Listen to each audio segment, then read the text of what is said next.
Picture this. You've matched with someone in Norway. The messages are calm and brief. You meet at a cafe that feels more like a library than a bar. The lighting's soft, the voice is low.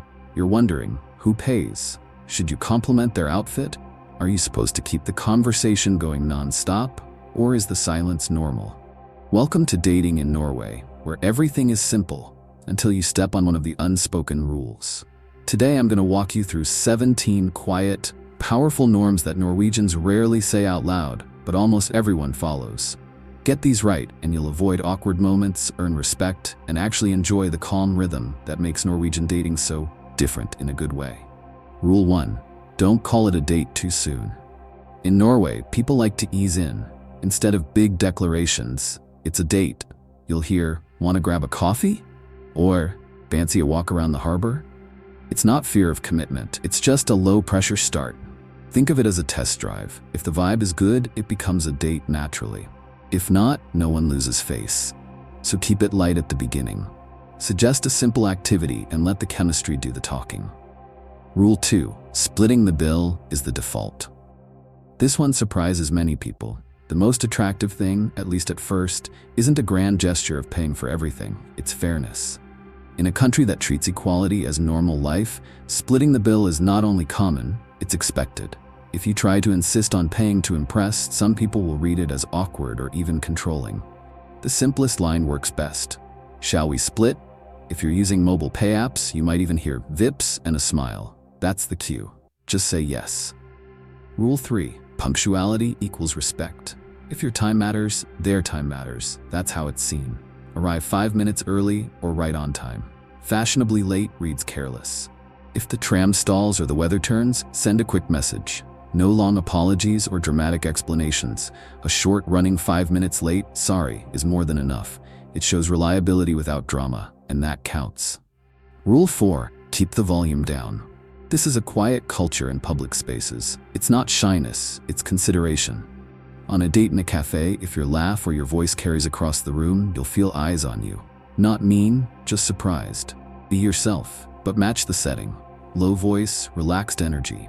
The payoff is real. You'll feel more intimate and focused, like the rest of the world is gently faded out. Rule 5. Personal space matters. Norwegians value autonomy. That means minimal touching at the start. No surprise hugs, no leaning in too close.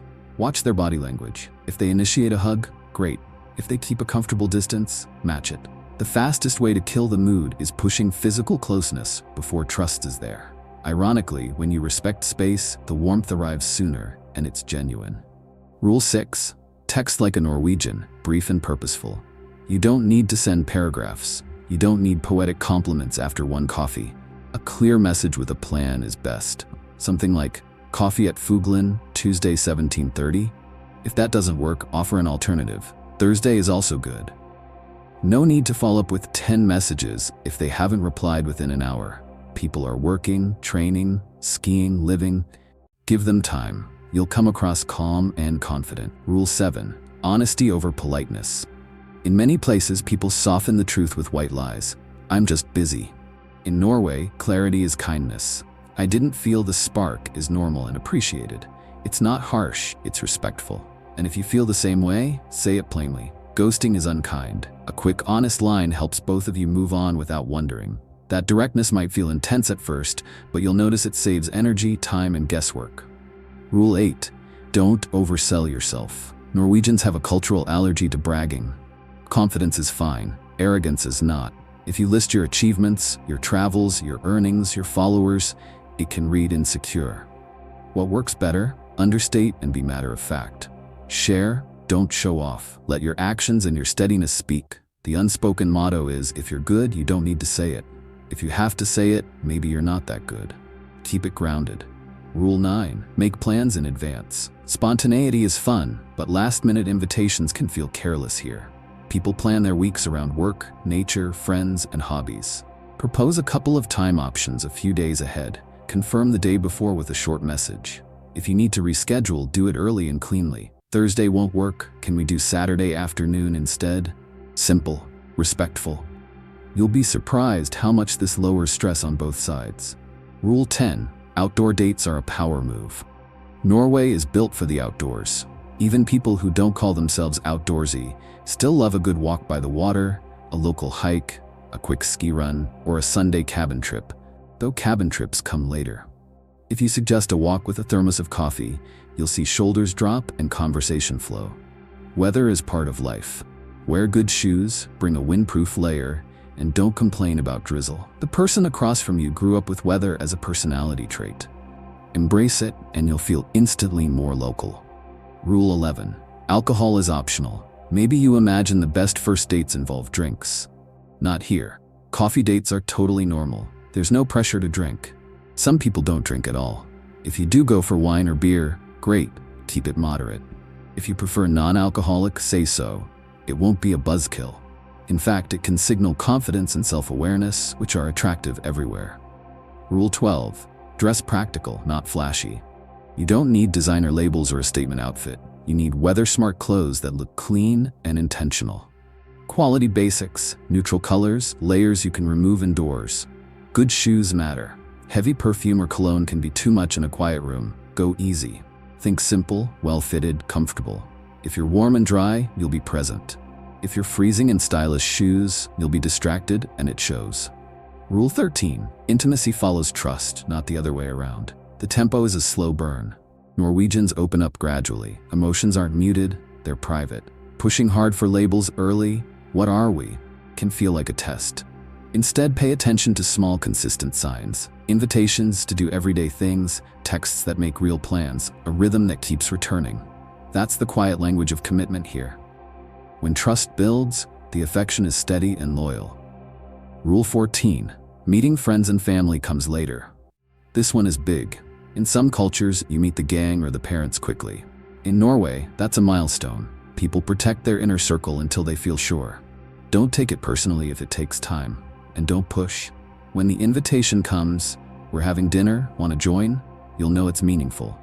Be natural, bring yourself, maybe offer to help tidy up, and enjoy being let inside the circle. Rule 15. Equality in chores and initiative.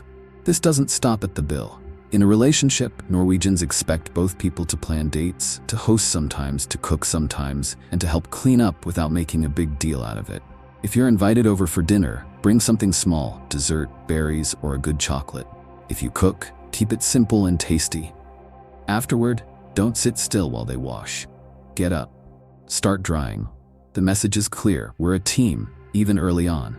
Rule 16. Respect alone time. There's a word, alenetid, that means time alone. It's a normal part of life, even when dating is going well. If they want a quiet Sunday to recharge, it's not a snub. It's healthy independence. Mirror that rhythm. Have your own hobbies. Keep your own plans. You'll both return to the relationship with more energy and better stories, and that makes the time together richer. Rule 17. The weather wins. Plans can change because of storms, icy roads, rail delays, or sudden cabin weekends that are too good to miss. It's not a test. It's Norway. If something shifts, keep your cool and reschedule. Suggest a cozy alternative, a movie at home later in the week, a cafe with a fireplace, or a walk when the wind drops. Flexibility here isn't a favor, it's a life skill. Now let's talk about a few things that seem small, but really matter. Silence, for one. You don't have to fill every gap with chatter. Comfortable silence is a compliment. It says, I feel calm with you. Also humor. Keep it dry, not performative. Observational jokes about the weather, the bus, the coffee that's suspiciously strong, those land better than dramatic stories. And questions. Aim for sincere and practical. Ask about what they like to do on weekends, their favorite cabin spots, the best bakery in their part of town. Avoid interrogations about money or status. It's not the vibe. Here are a few red flags to avoid. Don't text 5 times when they haven't replied once. That reads anxious. Don't mock quietness or call it boring. It's just a different social norm. Don't treat splitting the bill as unromantic. It's respectful. Don't push for labels after 1 or 2 meetings. And don't joke about the outdoors like it's a punishment. Nature is joy here, even in sideways rain. And some green flags to notice. They propose specific times and places, and they're on time. They offer to split, or next time they say, I'll get this one. They suggest simple outdoor activities. They give direct but gentle feedback, and they keep showing up. The rhythm might not be fiery at first, but it's steady. That's the kind you can build on.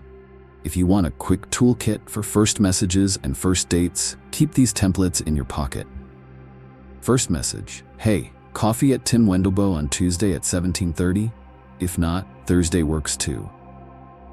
That's it, no essay needed. First date conversation: start with the moment you're in. What's your go-to winter coffee order, or is this your part of town? Then step into easy topics: hikes nearby, best bakery, a simple trip you enjoyed, a hobby you picked up. If you're not sure what to say next, ask something practical and local. What's your favorite rainy day spot? That's a Norwegian love language. Comfort, place, weather, routine. Let's walk through a sample first date, just to bring these rules to life. You arrive on time. You're dressed for the weather. Clean, warm, practical. You greet with a small smile and a simple hey. If the space feels right, a quick hug. If not, a friendly nod. You order coffee, maybe cinnamon buns if the place is famous for them. When the bill comes, you say, "Shall we split?" They nod, and it feels natural. Conversation is easy and low. You talk about a walking route by the river. You compare notes on winter routines.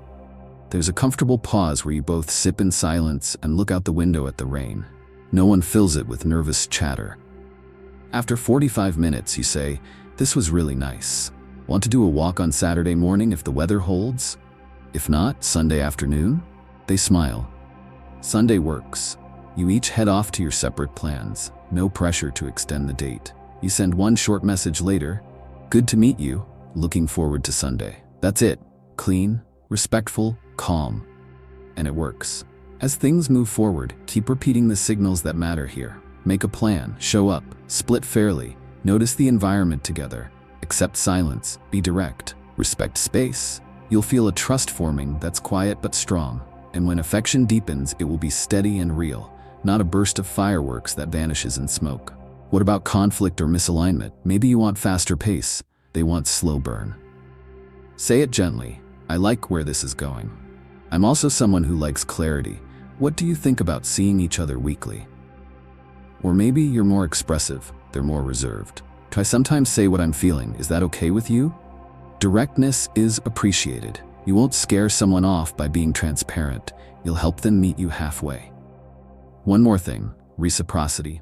If you're always the one suggesting plans, pause and give them space to take initiative. If they do, great. If they never do, that's data. In Norway, the expectation is balanced energy, two people making a quiet effort. If the balance is missing for too long, it might not be the right fit, and that's okay. The clarity will save you both time. Let's return to that first question. Who pays, what to say, how to move? You know it now. Don't rush the label, split the bill. Arrive on time, keep your voice low, respect space, text with purpose. Tell the truth kindly, skip bragging, plan ahead, embrace the outdoors. Don't push alcohol, dress practical, let intimacy follow trust. Meet the inner circle later, share initiative, respect alone time. And remember, the weather wins. If you carry these rules into your next date, you'll feel a shift. The pressure falls away. You'll notice the small signals that actually matter: how they plan, how they listen, how they move through the world. You won't need big drama to know you're on the right track. You'll feel it in the ease of the conversation, in the way the silence feels comfortable, in the quiet confidence of two people meeting each other where they are. And if you want a part 2, things that read as rude on a date in Norway, or first sleepover rules no one says out loud, tell me in the comments. Type part 2. If this helped, hit like so more people see it, and subscribe for more honest guides to Norwegian life and culture. For now, plan something simple, check the forecast, grab a thermos, and go for that walk. Your best dates here might not happen under neon lights. They might happen under a gray sky, beside still water, where the only sound is your footsteps and the easy conversation you don't have to force.